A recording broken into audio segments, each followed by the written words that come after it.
Hello' everyone, আকৌ মই নতুন এটা ভিডিঅ' লৈ আহিছোঁ। এই ভিডিঅ'টোত মই আপোনালোকে বাৰু আমৰ আচাৰ বনালেনে? ময়ো এবাৰ বনাব লৈছোঁ। ঘৰৰে আম লাগি আছিলে কেইটামান, তাৰে কেইটামান পাৰি ল'লোঁ। পাৰি নিমখ দি ধুনীয়াকৈ ধুই ল'লোঁ। ধুই এইখিনি ৰ'দত পানীখিনি যোৱাকৈ শুকুৱাই লৈছোঁ।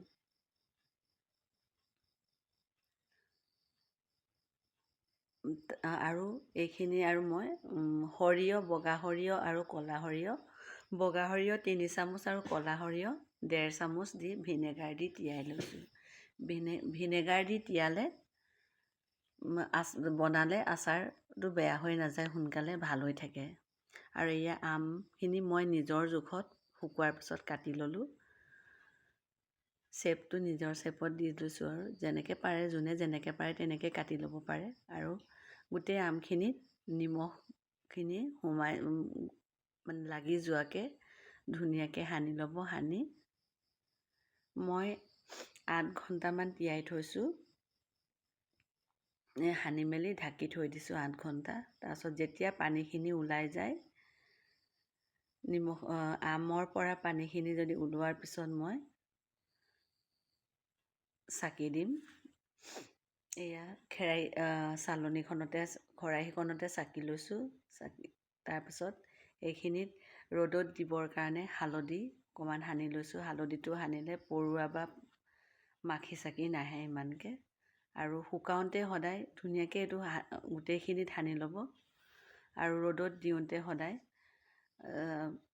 সেউজীয়া বাকলিৰ ফালে নিদিব, ভিতৰৰ মাংসৰ ফালে ওপৰলৈ মুখ কৰি কৰি এটা এটাকৈ দিব। তেতিয়া একেদিনাই, এতিয়া ৰ'দটো বহুত টান আছিলে, একেদিনাই হৈ গৈছিলে। মই এদিনেই ৰ'দত দিছিলোঁ, তেতিয়াই হৈ গ'ল।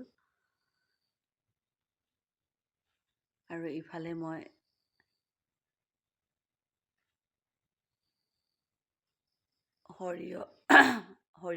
সৰিয়হখিনি পিচি ল'লোঁ।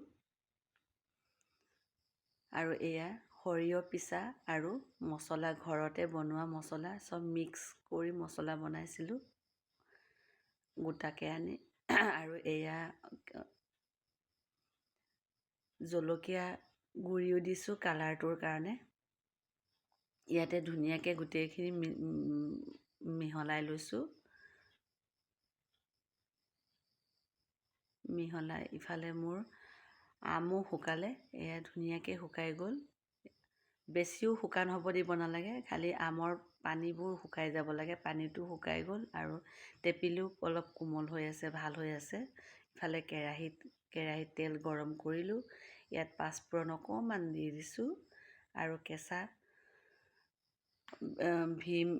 বিহ জলকীয়া এটা দি দিছোঁ। বিহ জলকীয়াটো তেলত দিছোঁ, যিহেতু মই ফ্ৰিজত থৈছিলোঁ। পানীটো থাকিলে বেয়া হৈ যাব পাৰে আচাৰটো, সেইকাৰণে জলকীয়াটো তেলতে লগাই দিলোঁ। আৰু ইয়াত অকণমান নিমখ দি দিম। নিমখটোতো আছে আমত, হ'লেও তেলত অকণমান দি দিছোঁ আৰু টেষ্টৰ কাৰণে।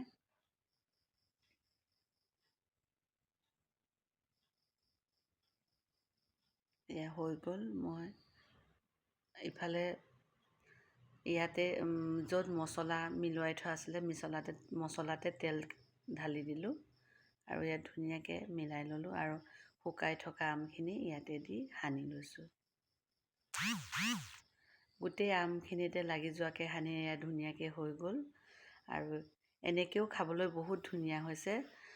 লগে লগেও খাব পাৰি। আপোনালোকে বনাই খাই চাবচোন, আৰু বনাইনো কেনেকুৱা হ'ল জনাব। আৰু এয়া হৈ গ'ল। এইখিনি ৰ'দত দিলেও হয়, নিদিলেও তেনেকৈও খাব পাৰে। ৰ'দত দিলে বেছি টেষ্টি হয়। আৰু এয়াই মোৰ এয়া ভিডিঅ'। আৰু নতুন পিছত ভিডিঅ' লৈ লগ পোৱাৰ আকৌ এটা ভিডিঅ' লৈ আহিছোঁ। বাই।